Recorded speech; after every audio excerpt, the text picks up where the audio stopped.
أخبار المغرب، مرحبا بكم.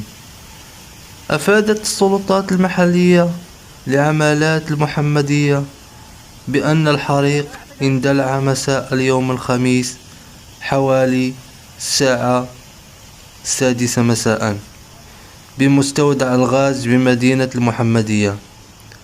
لم يخلف أي خسائر بشرية، وفور إشعار بالحادث انتقلت السلطات المحلية والأمنية ومصالح الوقاية المدنية إلى عين المكان من أجل اتخاذ تدابير ضرورية، حيث تمكنت فريق تدخل مدعومة بعناصر تابعة للشركة.